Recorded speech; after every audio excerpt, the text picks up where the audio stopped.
वालेकुम। कैसे हैं आप लोग? उम्मीद करती हूँ आप सब लोग खैरियत से होंगे, खुशबाश होंगे। हाँ जी जनाब, आज हम आपके लिए रमज़े मोहब्बत की एपिसोड 49 लेकर हाज़िर हुए हैं। आज के एपिसोड पर मुझे सबका रिस्पांस चाहिए। जो लोग लाइक और कमेंट नहीं करते, मेरी रिक्वेस्ट है आज वो लोग भी लाइक और कमेंट करेंगे। इस एपिसोड के लिए 400 लाइक और 150 कमेंट तो बनते हैं। प्लीज़ सब इस टारगेट को पूरा करके अपने आप ही को खुश कर दें। सब लोग हैरत से इन दोनों को देख रहे थे। ज़र बीबी की नज़र तो बख्त खान के हाथ पर ही थी, जिस पर जनान का दुपट्टा बंधा हुआ था और इसमें से मुसलसल खून बह रहा था। ये क्या हुआ है? तुम्हारे बाजू से खून निकल रहा है, चोट लगी है तुम्हें? ज़र बीबी इसके पास आकर घबराते हुए बोली, मुझे कुछ नहीं हुआ है, मैं ठीक हूँ। यासर तुम गाड़ी निकालो, हमें हॉस्पिटल जाना है।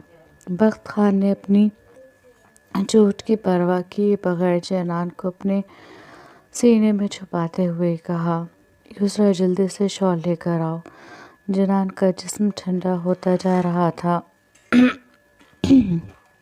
यूसरा जो हैरान परेशान से खड़ी थी, वक्त के कहने पर जल्दी से अपने कमरे में भागी और एक गर्म शॉल लेकर दोबारा इसके पास आई और जल्दी से जनान के जिस्म पर डाल दी। यासर गाड़ी की चाबी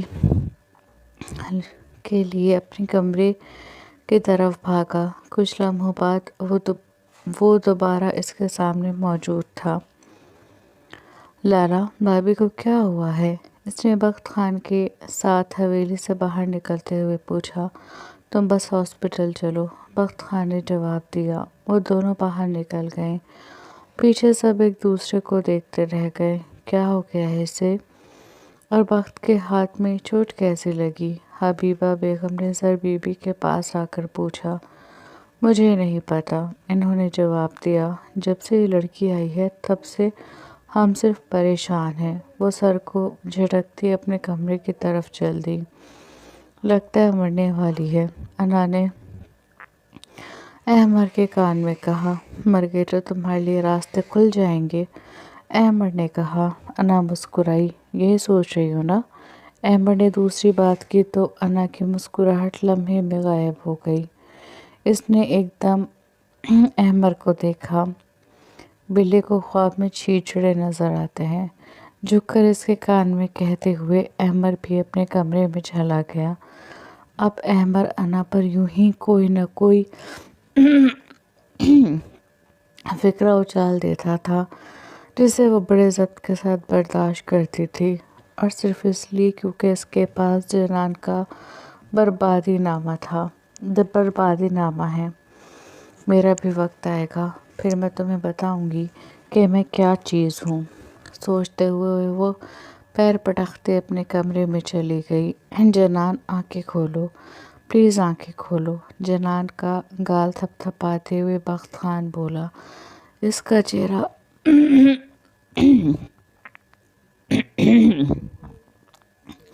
सॉरी, मेरी आवाज़, मेरा गला बहुत ख़राब है, आई एम सॉरी। क्योंकि यहाँ दिल्ली में 2 दिन से बहुत ज़्यादा बारिश है, बहुत ज़्यादा ठंड बढ़ चुकी है। इसका चेहरा गुजरते लम्हे के साथ सफ़ेद पड़ता जा रहा था, जिसमें बर्फ़ की मानी ठंडा होता जा रहा था।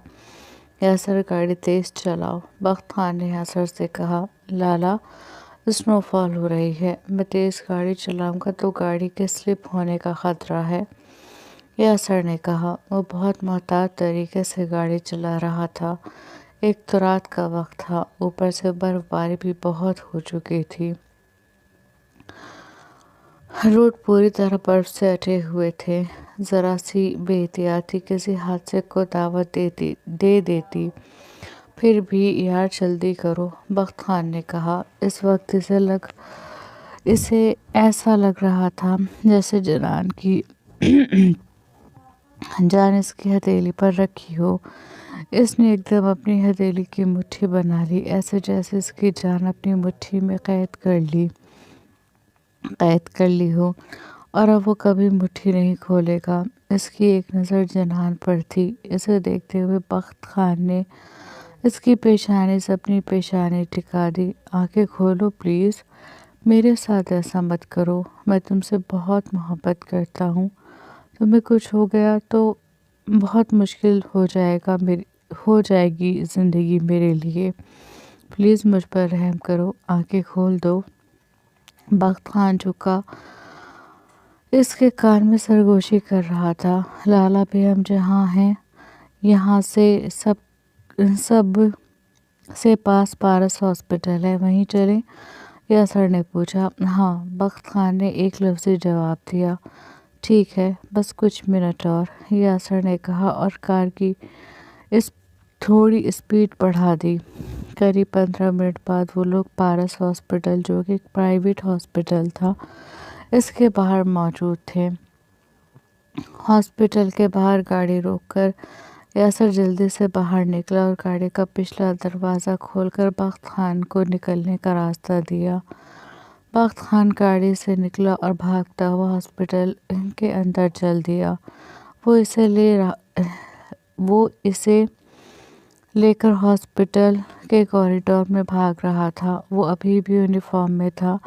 پولیس والے کو دیکھ کر اسٹاف الرٹ ہو گیا۔ وارڈ بوائے جلدی سے اسٹریچر لے کر آیا۔ بخت خان نے ہوش و خرد سے بیگانہ جنان کو اس پر لٹا دیا۔ اتنے میں کچھ ڈاکٹر بھی آ گئے تھے۔ اسے فوراً ایمرجنسی وارڈ میں لے جایا گیا۔ لالا، بھابھی کو کیا ہوا کیا ہے؟ کچھ تو بتائیں، اور آپ کے ہاتھ پر کیسے چوٹ لگی؟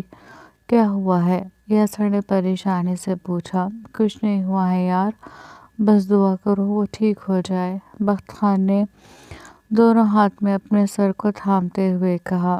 یاسر کو اس وقت اس پر بڑا ترس آیا۔ صبح جو کچھ ہوا وہ اسے بھی پسند نہیں آیا تھا۔ یاسر نے دیکھا اس نے کچھ بھی گرم نہیں پہنا ہوا تھا۔ اس نے جلدی سے اپنی جیکٹ اتاری اور بخت خان کے سامنے کر دی۔ بخت نے اس کی طرف سوالیہ نظروں سے دیکھا۔ آپ کو ٹھنڈ لگ رہی ہوگی، یہ پہن لیں، یاسر نے کہا۔ نہیں، ضرورت نہیں ہے، اس نے سہولت سے انکار کیا۔ آپ نے گرم کچھ نہیں پہنا ہوا ہے لالا، پہن لیں اسے، اس نے زور دے کر کہا تو ناچار بخت خان کو جیکٹ پہننی پڑی۔ اس نے یاسر کو بڑی گہری نظروں سے دیکھا۔ اس کا ایک کزن انس تھا اور ایک یاسر، دونوں میں کتنا فرق تھا۔ بخت خان نے اس کے کندھے پر ہاتھ رکھا اور اسے خود سے لگا لیا۔ تھینک یو، اس نے آہستہ سے کہا۔ کس لیے؟ یاسر نے پوچھا۔ تمہارے ساتھ کے لیے، بخت خان نے کہا۔ میں ہمیشہ آپ کے ساتھ ہوں لالا، یاسر نے کس کے اس کے سینے سے لگتے ہوئے کہا۔ بخت خان اس کا آئیڈیل تھا، وہ اسے بہت محبت کرتا تھا، بچپن سے اسے ایڈمائر کرتا تھا۔ پتہ ہے مجھے، بخت خان نے کہا۔ انس کی زندگی میں سوری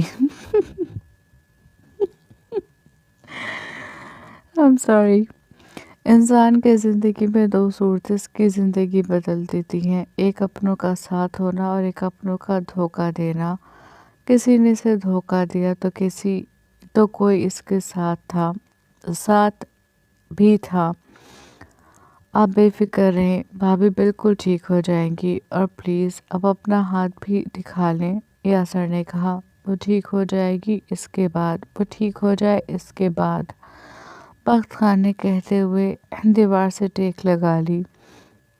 ایک بے چینی نے اس کے پورے وجود کا احاطہ کیا ہوا تھا۔ وہ عورت اس کے لیے کب اتنی خاص ہو گئی، اسے پتہ بھی نہیں چلا۔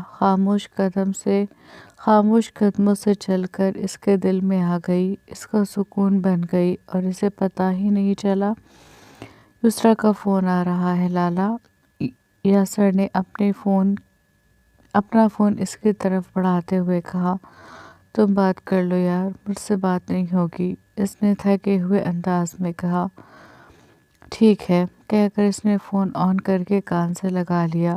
لالا، بھابھی کی طبیعت کیسی ہے؟ اور لالا کا ہاتھ کیسا ہے؟ یاسر کو یسریٰ کی بھیگی آواز سنائی دی۔ भाभी को डॉक्टर इमरजेंसी वार्ड में लेकर गए हैं और लाला ठीक है। यासर ने बख्त की तरफ देखते हुए कहा, इनके हाथ पर क्या हुआ है? इतना खून क्यों बह रहा था? युसरा मुसलसल रोते हुए पूछ रही थी। युसरा, बाद में बात करता हूँ, बस तुम दुआ करो भाभी ठीक हो जाएं। कहकर यासर ने फ़ोन रख दिया और बख्त की तरफ देखने लगा, जो अपने लब भीजे एक टुक सामने की दीवार को देख रहा था। इसकी सी आंखें बेतहाशा सुर्ख हो रही थी। यासर इसे देखता रहा। अब इसे एहसास हो रहा था शायद दोनों के दरमियान कोई झगड़ा हुआ है और इसकी वजह होना हो सुबह वाली बात है। वो पूछना चाहता था लेकिन वक्त की हालत देखकर इसने खुद को रोक लिया। बहुत देर यूं बहुत देर हो गई थी बहुत देर हो गई थी इन लोगों को बाहर इंतज़ार करते हुए। वक्त कभी उठकर कॉरिडोर में टहलने लगता तो कभी इमरजेंसी वार्ड के बाहर खड़ा हो जाता। वो बेचैनी और इज़्तिराबी कैफियत में मुब्तला था। थोड़े और इंतज़ार के बाद डॉक्टर इमरजेंसी वार्ड से बाहर निकले। How is my wife doctor? Bakht Khan ने बेचैनी से पूछा। इनका नर्वस ब्रेकडाउन हो गया है, ब्लड प्रेशर बहुत ज़्यादा लो है। हमने इनका चेकअप करके इन्हें दवाइयाँ दे दी हैं, डॉक्टर ने कहा। Nervous breakdown? बख्त खान ज़ेरे लब बड़बड़ाया। जी, नर्वस ब्रेकडाउन। लगता है किसी चीज़ का बहुत गहरा सदमा लिया है आपकी वाइफ ने, डॉक्टर ने कहा। तो यासर ने बख्त खान की तरफ देखा, जो खामोश नज़रों से डॉक्टर को देख रहा था। कब तक होश आ जाएगा मेरी वाइफ को? बख्त खान ने पूछा। अभी कुछ कहा नहीं जा सकता। क्या मैं अपनी वाइफ से मिल सकता हूँ? इसने पूछा। नहीं, हम इन्हें कुछ घंटों के लिए आईसीयू में शिफ्ट कर रहे हैं। जब वो होश में आ जाएंगे आप तब मिल लीजिएगा। लेकिन मैं आपसे एक बात कहना चाहती हूँ ऑफिसर, मुझे आपकी वाइफ की उम्र भी कुछ ज़्यादा नहीं लगी। इतनी कम उम्र में नर्वस ब्रेकडाउन होना अच्छी बात नहीं है। ये आगे आपकी वाइफ के लिए मसले खड़े कर सकता है। तो मैं इतना ही कहूँगी, बी केयरफुल, डॉक्टर ने ढके छुपे लफ्ज़ों में इसे समझाया। जी, बख्त खान ने सर को खम देते हुए कहा। डॉक्टर वहाँ से चली गई और बख्त वहीं कुर्सी पर ढह गया। क्या हो गया है लाला? क्यों भाभी का नर्वस ब्रेकडाउन हुआ? आप दोनों के दरमियान सब सही है ना? आखिरकार यासर ने हिम्मत करके पूछ ही लिया। जवाब में बख्त खान ने इसे ज़ख्मी नज़रों से देखा। मेरा कसूर क्या है यासर? सिर्फ इतना कि मैंने अपने दादा की बात मानी। ऐसा नहीं था कि मैंने एहतजाज नहीं किया था। मैंने इन्हें मना किया था, लेकिन इन्होंने मेरी एक नहीं सुनी। जितना बेबस मैं था, इतना ही बेबस वो औरत भी थी। दोनों ही अपने बड़ों के सामने चुप हो गए। लोग कहते हैं बड़ों के फैसले कभी गलत नहीं होते, लेकिन मुझे ये लगता है हमारे मामले में बड़ों का फैसला गलत ही साबित हुआ है। मैं अच्छा शौहर नहीं बन पा रहा। वो औरत जो मेरी बीवी है वो बहुत अच्छी है, बहुत मासूम, बहुत सादा है। वो गुलाब की तरह है जिसे संजो कर रखा जाता है, लेकिन मैं इसे संजो कर नहीं रख पा रहा। वो औरत कभी मेरी माँ के गुस्से का निशाना बनती है, कभी मेरे। सब इसके साथ बुरा करने का सोचते हैं। दूसरों का मुहाफ़िज़ अपनी बीवी को प्रोटेक्ट नहीं कर पा रहा, शायद इसलिए क्योंकि मैं थक गया हूँ। मैंने सुबह देखा तुमने सुबह देखा कैसे मुझे ताने दे रही थी। सबके सामने मेरी इंसल्ट की। मुझे गुस्सा आया और मैंने अपना सारा गुस्सा उस मासूम पर निकाल दिया। यहाँ पर कमज़ोर पड़ गया था। हालांकि मुझे कमज़ोर नहीं पड़ना चाहिए था, लेकिन यार मैं भी इंसान हूँ। कोई मेरी तकलीफ़ क्यों नहीं देखता? मुझे सुकून चाहिए, لیکن میری زندگی میں سکون جیسے ختم ہو کر رہ گیا ہے۔ میری موریں مجھے میری بیوی کو چھوڑنے کے لیے کہتی ہیں، لیکن میں اسے نہیں چھوڑ سکتا۔ اسے چھوڑ دوں گا تو مر جاؤں گا۔ میری موریں کو یہ بات سمجھ میں کیوں نہیں آتی؟ وہ مجھے مرتا ہوا دیکھنا چاہتی ہیں تو صاف لفظوں میں کہہ دیں کہ مر جاؤ۔ میں اپنی بہن کو بچانا چاہتا ہوں۔ میں کسی قیمت پر بھی اپنی بہن کی شادی اس دھوکے باز سے نہیں کروں گا۔ آج میرے بابا زندہ ہوتے تو مجھے اتنی ٹینشن نہ ہوتی، وہ سب سنبھال لیتے۔ باپ کا سایہ نہ ہونا بھی بد دعا سے کم نہیں ہے۔ باپ کا سایہ نہ ہونا بھی عجیب کرب ہے۔ لوگ سمجھتے ہیں کہ میں مضبوط ہوں، مگر وہ نہیں جانتے کہ جب سر پر ہاتھ رکھنے والا نہ ہو تو انسان ہر فیصلہ اکیلے کرتا ہے، ہر درد چپ چاپ سہتا ہے اور ہر رات خود کو یہ سمجھاتا ہے کہ سب ٹھیک ہے، حالانکہ کچھ بھی ٹھیک نہیں ہوتا۔ میرے ساتھ بھی کچھ ٹھیک نہیں ہو رہا۔ کیوں چلے گئے آپ مجھے چھوڑ کر؟ وہ اپنا سر دونوں ہاتھوں میں تھام کر بچوں کی طرح رو دیا۔ یاسر خاموشی سے اس کی ایک ایک بات سن رہا تھا اور آخر میں اس کو روتا دیکھ کر اس کی آنکھیں بھی چھلک پڑیں۔ سب کچھ ٹھیک ہو جائے گا لالا، یاسر نے کہا اور ایک دم اسے خود سے لگا لیا۔ آج تک یاسر نے بخت کو کبھی بھی اس حالت میں نہیں دیکھا تھا، اتنا ٹوٹا، اتنا بکھرا، کبھی بھی نہیں۔ اللہ نے مرد کو مضبوط بنایا ہے، لیکن اس کا مطلب یہ نہیں ہوتا کہ اسے چوٹ نہیں لگتی، اسے درد نہیں ہوتا یا وہ ٹوٹ نہیں سکتا۔ ہاں، بس وہ درد کو جھیل لیتا ہے، وہ چوٹ کو برداشت کر لیتا ہے، وہ ٹوٹ جاتا ہے تو خود کو خود ہی جوڑ لیتا ہے۔ بخت بھی ہر بار ٹوٹ کر خود کو خود ہی جوڑ لیتا تھا۔ یاسر کے کہنے پر بخت نے ڈاکٹر کو اپنا ہاتھ دکھایا۔ کانچ گہرا زخم کر چکا تھا۔ ٹانکے لگانے کے بعد ڈاکٹر نے اس کا ہاتھ کی بینڈیج کر دی۔ یاسر نے یسریٰ کو فون کر کے ساری سچویشن سے آگاہ کر دیا تھا۔ وہ آنا چاہتی تھی، لیکن بخت خان نے اسے آنے سے منع کر دیا۔ رات سے صبح ہو چکی تھی، لیکن ابھی تک جنان کو ہوش نہیں آیا تھا۔ ہر گزرتے لمحے کے ساتھ بخت خان کی بے چینی بڑھ رہی تھی۔ وہ کتنی بار ڈاکٹر کے پاس جا کر ایک ہی بات پوچھ چکا تھا، اس کی بیوی کو کب تک ہوش آ جائے گا؟ اوکے یہ ہوش نہیں لکھا گیا، سوری۔ اور ڈاکٹر صرف اتنا کہتے تھوڑا اور ٹائم لگے گا۔ جنان کو اب بخار بھی ہو گیا تھا۔ ڈاکٹر کے مطابق اسے 104 بخار ہے۔ بخار کی وجہ سے اسے اور غنودگی آ رہی ہے۔ اس کے بخار کا سن کر وہ اور پریشان ہو گیا۔ قریب 1 گھنٹے بعد نرس نے آ کر بتایا کہ اسے ہوش آ گیا۔ اس کے ہوش آنے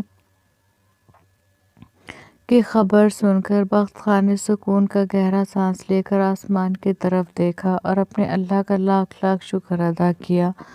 پہلے ڈاکٹرز کا چیک اپ کر کے آئیں۔ ڈاکٹرز کے آنے کے بعد بخت خان اس سے ملنے گیا۔ جنان خالی اور ذہنی کی حالت میں ICU کی چھت کو دیکھ رہی تھی۔ دروازہ کھلنے کی آواز پر اس نے چھت سے نظر ہٹا کر دروازے کی طرف دیکھا۔ دروازہ کھول کر بخت خان اندر داخل ہو رہا تھا۔ اسے دیکھ کر جنان نے نظریں پھیر لیں۔ اس کا نظر پھیرنا بخت خان کے دل کو کئی ٹکڑوں میں کاٹ گیا۔ وہ چپ چاپ چلتا ہوا اسٹول پر آ کر بیٹھ گیا۔ جنان! اسٹول پر بیٹھ کر بخت خان نے اسے پکارا اور اس کا ہاتھ تھام کر اپنے لبوں سے لگا لیا۔ اس کے ہاتھ کی پشت کو چومتے ہوئے بخت خان کی نظر اس کے ہاتھوں کے نیلے نشانوں پر پڑی۔ ایکسکیوز می سسٹر، اس نے ایک دم ICU میں موجود نرس کو پکارا۔ یس سر، ایک دم اس کے پاس آئی۔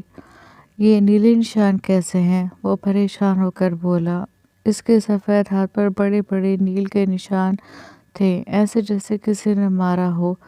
سر ایکچولی نروس بریک ڈاؤن ہونے کی وجہ سے میڈم کی وینز نہیں مل رہی تھی۔ ہمیں جگہ جگہ چیک کرنا پڑا، جس کی وجہ سے یہ نیل کے نشان ہو جاتے ہیں۔ اس ہاتھ پر بھی بڑی مشکل سے وینز ملی تھی۔ نرس نے اس کا دایاں ہاتھ دکھاتے ہوئے کہا، جس پر ڈرپ لگی ہوئی تھی۔ ایک اور تکلیف بخت خان کے حصے میں آ گئی۔ اس کی آنکھیں جنان کے ہاتھ پر نیل دیکھ کر بے اختیار برسنے لگیں۔ اسے بتا کر نرس وہاں سے چلی گئی تھی۔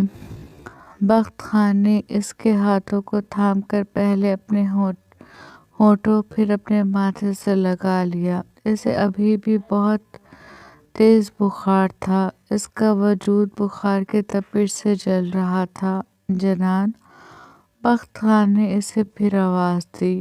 جنان بحری بنی لیٹی رہی۔ پلیز میری طرف دیکھو۔ بخت خان نے اپنا ہاتھ اس کے گال پر رکھ کر اس کا چہرہ اپنی طرف کیا۔ اس کا پورا چہرہ بخار کی تپش سے سرخ ہو رہا تھا، سبز آنکھوں میں کرب اترا ہوا تھا، جس کی وجہ سے سبز آنکھیں بھی بے تحاشا سرخ ہو رہی تھیں۔ I am sorry. جھک کر اس کے چہرے کے قریب اپنا چہرہ لے جاتے بخت خان نے سرگوشی میں کہا۔ جنان نے کوئی جواب نہیں دیا۔ کچھ تو بولو، کچھ تو کہو، چاہے مجھ پر غصہ کرو، مجھے باتیں سناؤ، لیکن اس طرح چپ مت رہو، تمہاری چپی میری جان لے لے گی۔ بخت خان اس کی پیشانی سے اپنی پیشانی ٹکا کر بولا۔ اس کے آنسو جنان کے گالوں پر گرنے لگے۔ میں وعدہ کرتا ہوں اب کبھی تم پر نہیں چلاؤں گا، کبھی تمہیں تکلیف نہیں دوں گا، جیسا تم کہو گی ویسا کروں گا۔ صرف تمہارے لیے اپنی انا، اپنا غصہ اپنی ضد چھوڑ دوں گا۔ تم دن کو رات کہو گی، میں رات کہوں گا، صرف تمہارے لیے۔ پلیز مان جاؤ۔ اس کا ہاتھ تھام کر اپنے گال پر ٹکاتے ہوئے وہ بولا، ہم کو ہمارے گھر جانا ہے خان، ہم کو تمہارے ساتھ نہیں رہنا۔ وہ اتنی دیر بعد بولی بھی تو کیا۔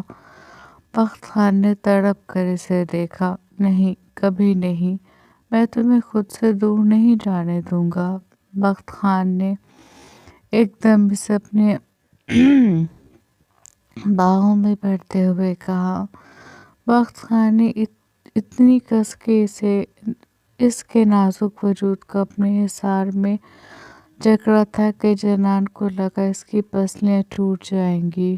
وہ دیوانگی کی حالت میں اسے جکڑے ہوئے اس کی گردن میں منہ چھپا کر رو پڑا۔ تم نے بہت تکلیف دیا ہے ہم کو، تمہارا ایک ایک لفظ ہمیں توڑ کر رکھ گیا، اور ہماری وجہ سے تو تمہارا زندگی خراب ہوا ہے، پھر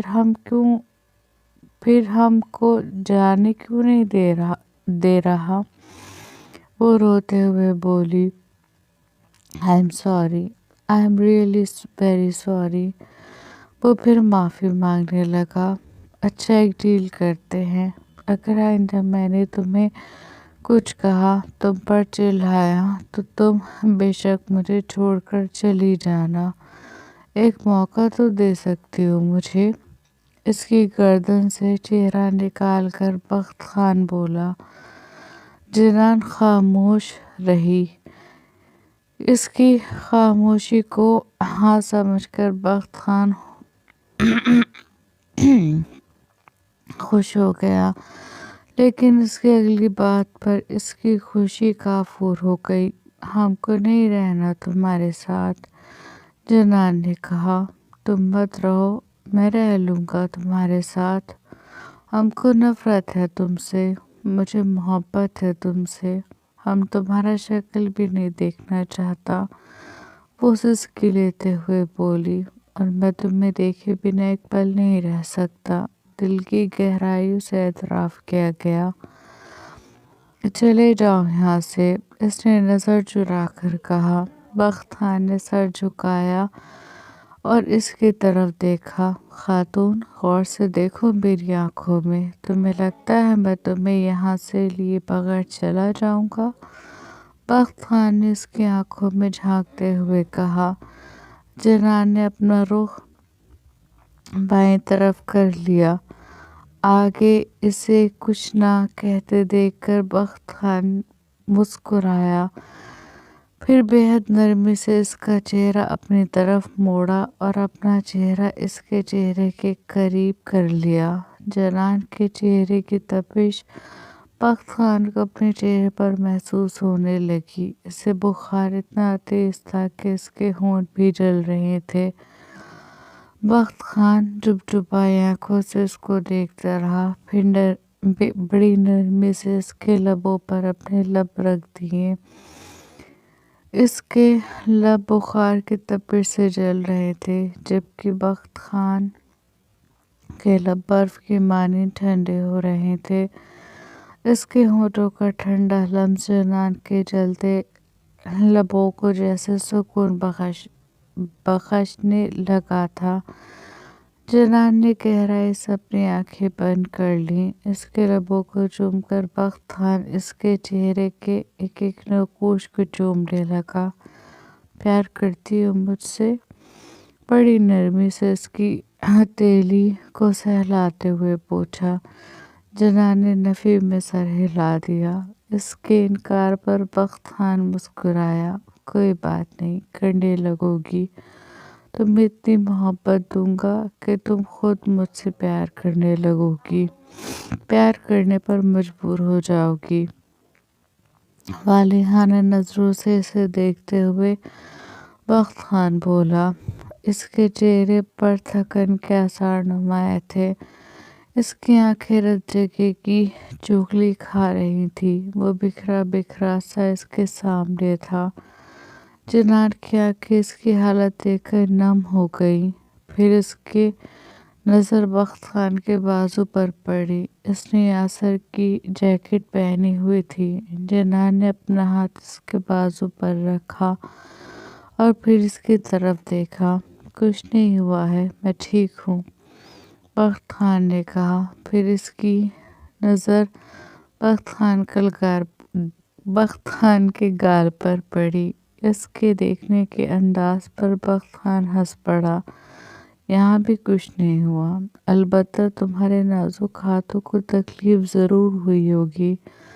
बख्त खान ने इसकी दाईं हथेली को चूमते हुए कहा, जिससे इसकी बीवी ने 4 जन्नाटेदार थप्पड़ इसके लगाए थे।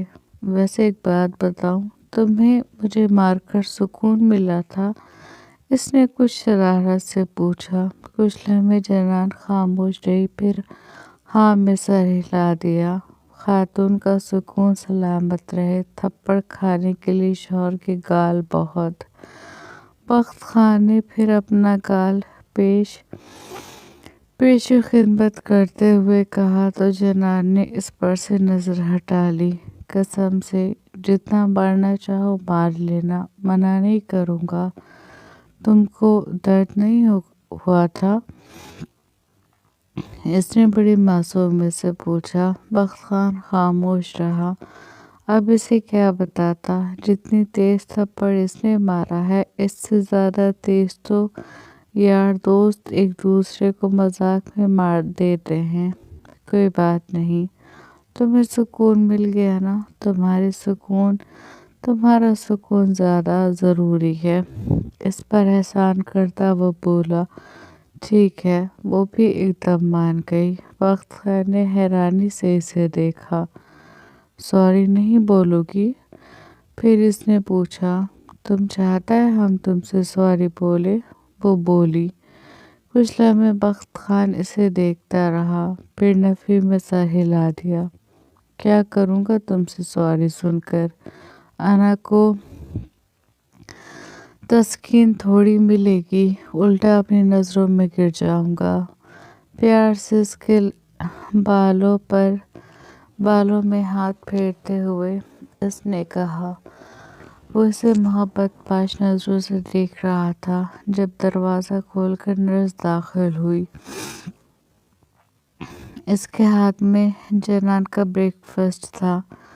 आप पहले ब्रेकफास्ट कर लें, फिर मैं आपको दवाई दूंगी, नर्स ने कहा। लाइन मुझे दें, मैं खिला देता हूँ। बख्त खान ने उठकर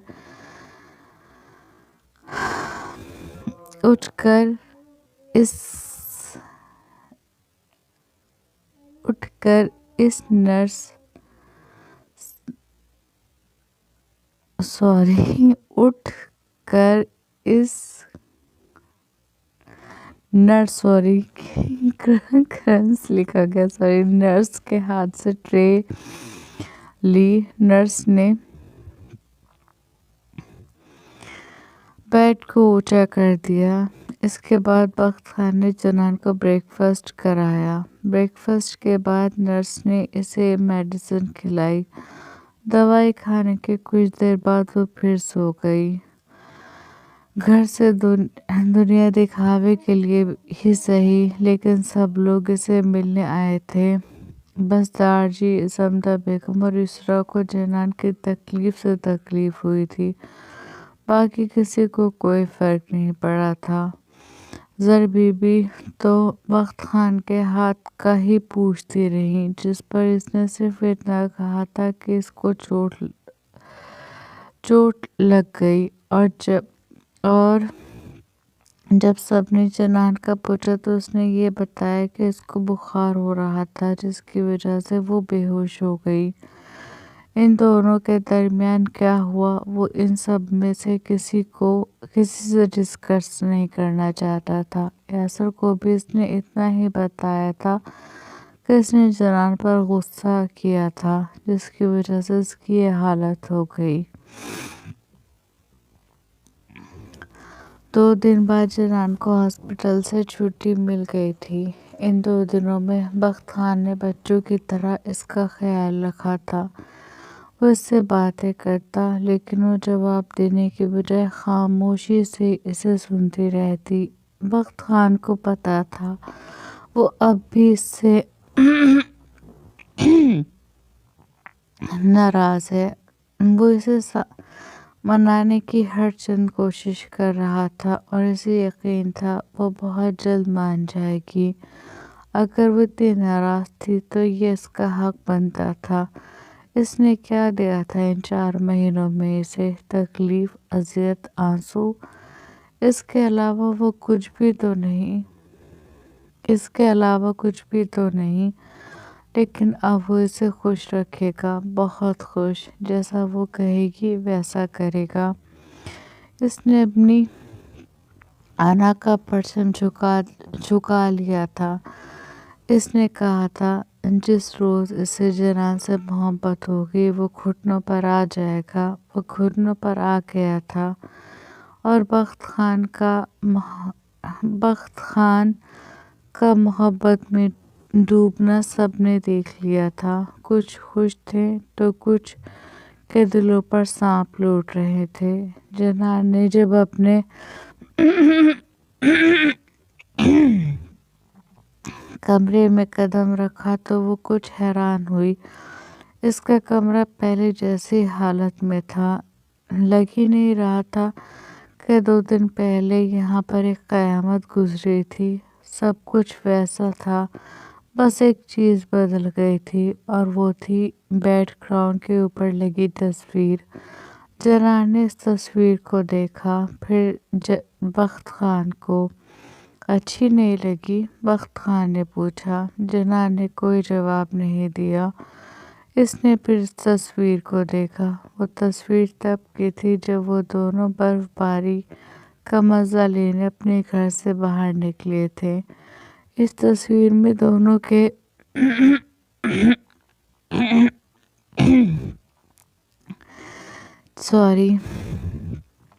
इस तस्वीर में दोनों के चेहरे खिले हुए थे आंखें खुशी से चमक रही थी, होठों पर खूबसूरत मुस्कुराहट थी। मुझे तो बहुत पसंद है हम दोनों की ये तस्वीर, इसलिए मैंने इसे इनलार्ज करके अपनी तस्वीर की जगह लगा दी। इसे बेड पर बैठाते हुए बख्त खान ने कहा। वो अब भी कुछ नहीं बोली।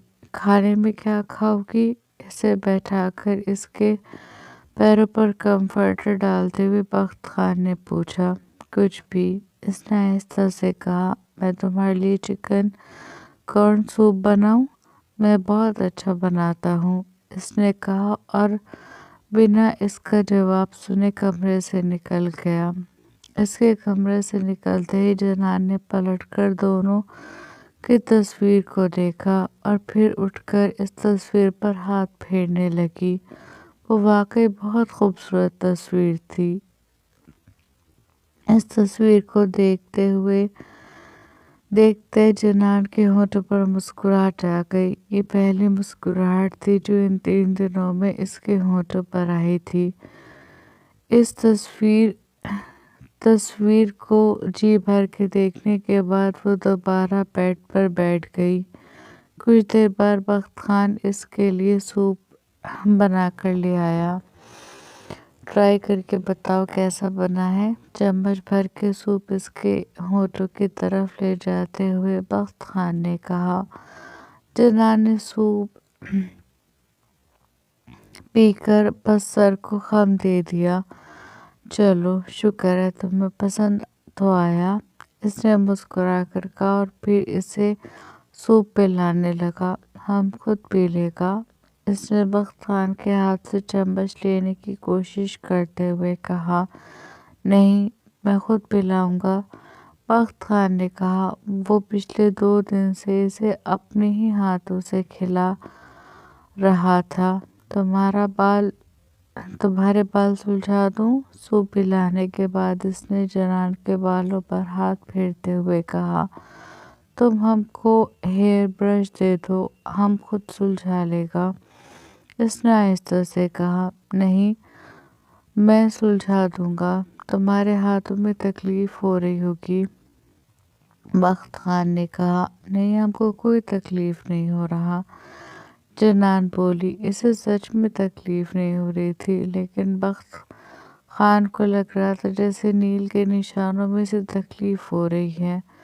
कोई बात नहीं, फिर भी मैं सुलझाऊंगा, बख्त खान सूप का बाउल साइड में रखकर उठा और ड्रेसिंग टेबल से ब्रश और हेयर सीरम उठाकर इसके पीछे आकर बैठ गया। पीछे बैठकर इसने जनान के बालों को हाथ में लेकर अपने नाक के करीब किया। फिर गहरा सांस भरकर इसके बालों से उठती खुशबू को अपने अंदर उतारा। एक बात बताओ, तुम अपने बालों में क्या लगाती हो? बख्त खान ने पूछा। क्या मतलब? जनान ने पलट कर इसे देखते हुए पूछा। मतलब तुम्हारे बालों से बहुत प्यारी खुशबू आती है, तुम क्या लगाती हो ऐसा? बख्त खान ने दोबारा इसके बालों को अपने नाक के करीब करते हुए कहा। कुछ भी नहीं, इसने आहिस्ता से कहा। मतलब ये गॉड गिफ्ट है, वो मुस्कुराकर बोला और इसके बालों से हेयर बैंड निकाल दिया। पहले इसने जनान के हेयर सीरम लगाया, फिर इस एक लट को लेकर इसके बालों को सुलझाने लगा। दर्द तो नहीं हो रहा? बाल सुलझाते हुए इसने कई मर्तबा पूछा था। नहीं, जनान ने कहा। बाकी वो जितनी नरमी से इसके बालों को सुलझा रहा था, इसे जरा भी दर्द नहीं हुआ। जरा मेरा फोन उठाओ, बख्त खान ने हाथ बढ़ाकर सामने रखे फोन की तरफ इशारा किया। जनान ने फोन उठाकर इसके हाथ में दे दिया।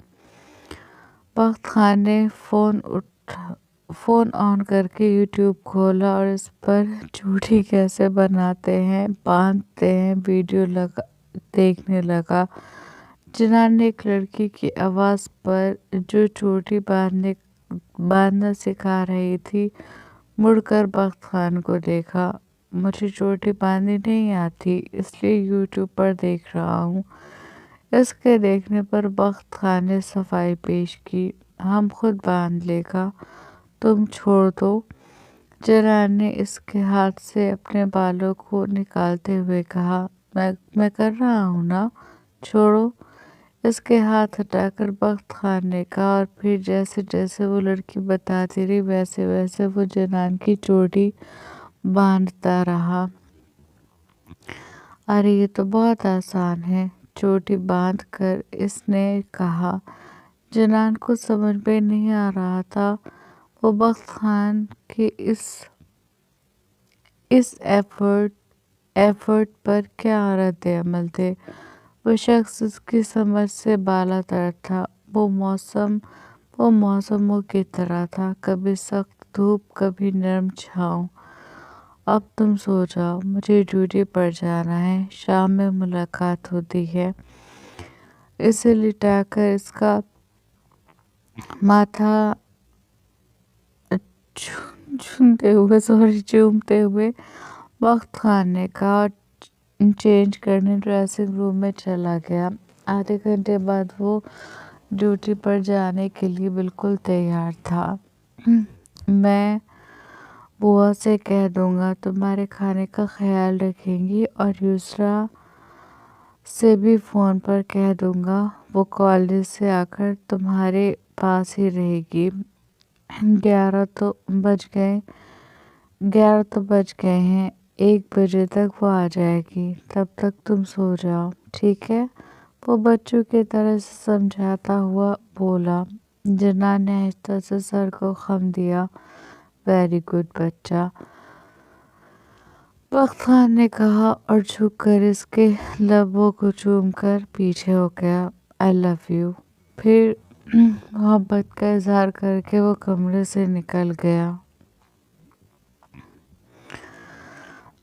अना और युसरा कॉलेज से निकलकर अपनी गाड़ी की तरफ जा रहे थे। इनका ड्राइवर और एक कांस्टेबल गाड़ी के पास खड़ा इनका इंतज़ार कर रहा था। युसरा, मुझे कुछ नोट्स की कॉपी करवानी है, तुम यहीं फोटो स्टेट की शॉप तक मेरे साथ चलोगी? अना ने कहा। नहीं, फोटो स्टेट की शॉप यहाँ से थोड़ी नहीं, फोटो स्टेट की शॉप यहाँ से थोड़ी दूर है। हम ऐसा करते हैं, हम गाड़ी में जाकर बैठ जाएंगे, वहाँ पर ड्राइवर भैया या कांस्टेबल से कह देंगे, वो कॉपी करा कर ले आएगा। दूसरा ने कहा। इसे वक्त की नसीहत अच्छे से याद थी। यार नहीं यार, इन्हें क्या परेशान करना, चलो मेरे साथ, 10-15 मिनट की बात है, अना ने कहा और फिर इसकी बात सुने बगैर इसका हाथ पकड़कर दूसरी तरफ चल दी। अना, मुझे लाला ने मना किया हुआ है, युसरा ने कहा। तुम्हारे लाला का बस चले तो तुमको कैद करके रख ले, अना ने मुस्कुराकर तंज किया। हाँ, क्योंकि वो हमारा भला चाहता है, युसरा ने कहा। तो अना ने इसे घूर कर देखा। अना के दिल में युसरा और वक्त के लिए बहुत गुस्सा था, लेकिन वो फिलहाल अपने गुस्सा इसे नहीं दिखा रही थी। अभी वो इसके साथ अच्छी बनी हुई थी। युसरा भी हैरान थी कि इतना सब कुछ होने के बावजूद इसके साथ अना का रवैया नहीं बदला था। वो अभी भी इसके साथ वैसे ही थी। वो मासूमी से मोहब्बत समझ रही थी। इसे नहीं पता था कितनी बड़ी साजिश इसके खिलाफ हो रही है। अना, तुम मुझे लेकर कहाँ जा रही हो? कहाँ पर है शॉप? यहाँ तो मुझे कुछ नजर नहीं आ रहा। युसरा ने इधर उधर देखते हुए कहा। वो इधर है, देखो। अना ने एक सिमत इशारा किया। दूर इन्हें एक शॉप नजर आई। हमारा आना ज़रूरी नहीं था, कोई भी आकर करा लेता। करा ला देता। युसरा परेशान होकर बोली। अभी वो कुछ कदम चले ही थे कि तभी एक स्कॉर्पियो इनके पास आकर रुकी। युसरा दहल कर 2 कदम पीछे हुई। दोनों ने एक साथ इस कार की तरफ देखा। वो अभी कुछ समझ पाती इतने में 3 नकाबपोश गाड़ी से निकले और एकदम युसरा के दोनों हाथ पकड़कर इसे खींचकर गाड़ी में डालने लगे। युसरा चीखने लगी तो पीछे से एक नकाबपोश ने इसके मुंह पर हाथ रखकर इसे आगे की तरफ धक्का दिया। प्लान के मुताबिक अना इसे बचाने की कोशिश कर रही थी।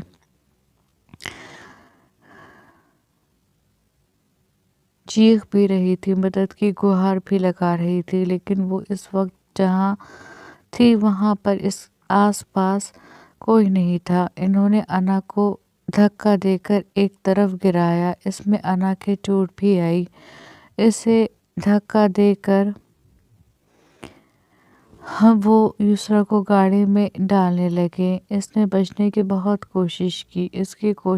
इस कोशिश में इसका हैंडबैग, इसका मोबाइल, इसका आईडी कार्ड सब गिर गया। इन लोगों ने इस तरह लिखा गया। युसरा को ज़बरदस्ती गाड़ी में बैठाया और लम्हों में वहाँ से गाड़ी लेकर भाग गए।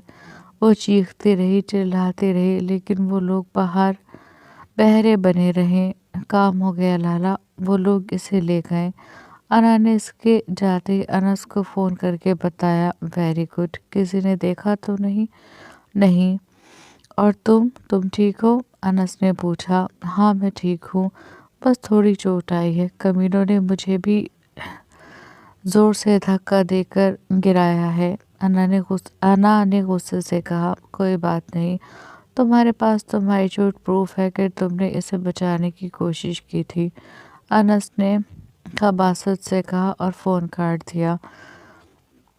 कौन हो तुम? कहाँ लेकर जा रहे हो मुझे? युसरा रोते हुए बोली। इनमें से किसी ने भी जवाब नहीं दिया।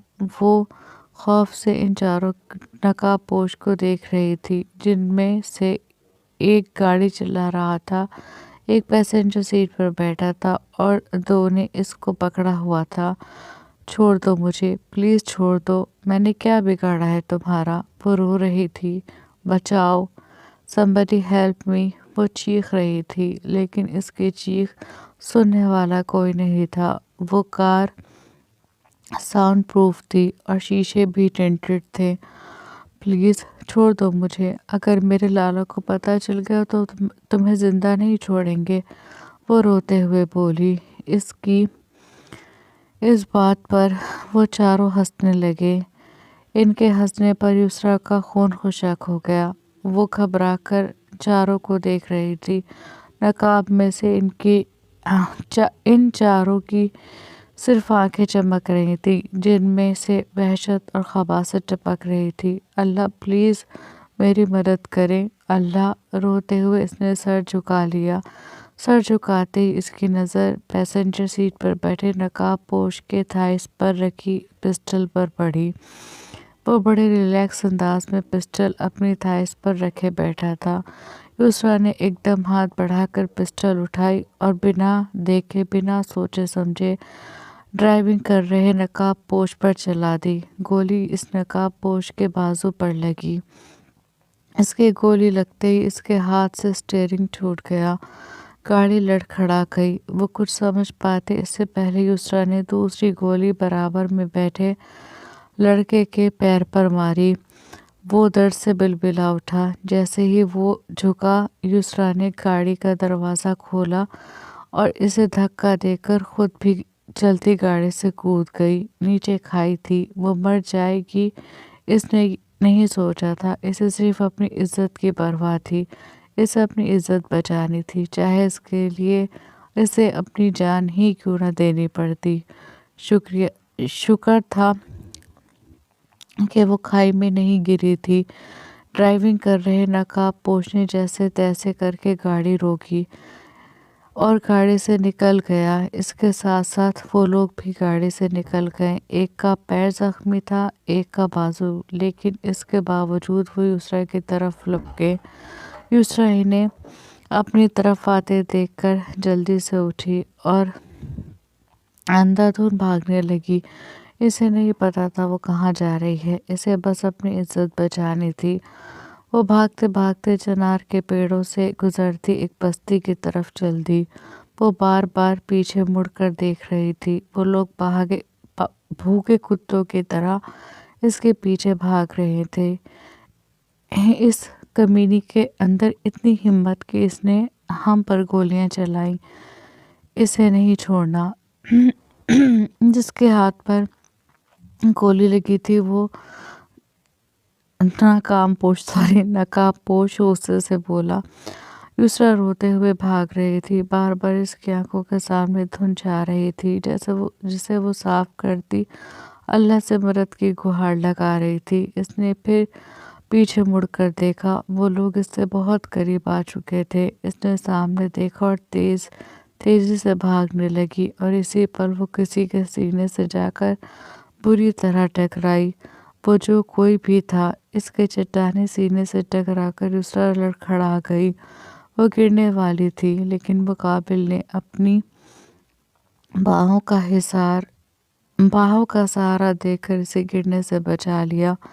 یسریٰ نے بے اختیار اس کے سینے سے اس کے جیکٹ کو اپنے نازک مٹھیوں میں جکڑ لیا اور خوفزدہ نظروں سے اس کی طرف دیکھنے لگی، جو اپنی چمکدار سنہری آنکھوں سے اس کا جائزہ لے رہا تھا۔ نقاب پوشوں کے قدم کچھ دوری پر ہی رک گئے تھے۔